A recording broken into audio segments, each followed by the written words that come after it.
আমি ফ্রিতে প্রশিক্ষণ দিচ্ছি। এছাড়াও আমি বিভিন্ন এনজিওর সাথে কমিউনিকেট করে তাদের ওখানে প্রজেক্ট ম্যানেজমেন্টে আমি কাজ করে যাচ্ছি।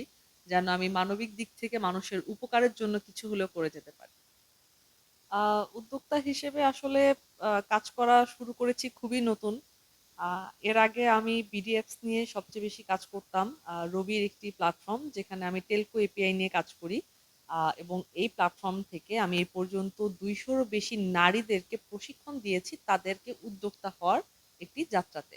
সেখানে আমি তাদেরকে এই প্ল্যাটফর্ম ইউজ করে কিভাবে ইনকাম করতে পারবে এবং এখানে তাদের বিভিন্ন সফট স্কিল ডেভেলপমেন্টের জন্য আমি ফ্রিতে প্রশিক্ষণ। আইটি সেক্টর শুধুমাত্র এমন একটি সেক্টর যেখানে মেয়েরা যেকোনো জায়গা থেকে বসে কাজ করতে পারে। সেক্ষেত্রে মেয়েদের জন্য এটি খুবই ইউজফুল।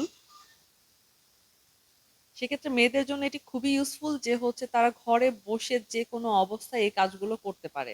তো আপনি যখন একজন নারী বাংলাদেশে আপনি যখন থাকছেন, আপনাদের পরিবার পরিজন এবং বাকি কাজগুলোর পাশাপাশি আপনি যদি একটি আপনার আর্নিং সোর্স তৈরি করতে চান যেখান থেকে আপনারা একটি অ্যামাউন্ট ইনকাম করতে পারবেন, নিজেদের খরচ চালাতে পারবেন, পরিবার কন্ট্রিবিউট করতে পারবেন, তাহলে আইটি সেক্টরের কোনো বিকল্প নেই।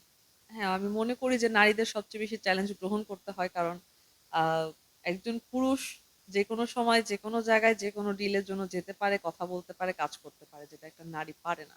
কারণ প্রতি সময়ে একটা নারী সময় দেওয়া সম্ভব না, এবং প্রতিক্ষণে একটা নারীর জন্য আহ, সবকিছু মেনটেন করে তাদের সাথে কমিউনিকেশন রক্ষা করাটা বাংলাদেশের জন্য একটু ডিফিকাল্ট।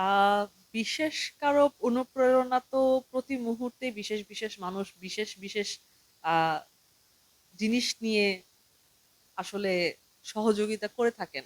সবার সহযোগিতা না থাকলে আসলে একটা জায়গায় পৌঁছানো সম্ভব হয় না।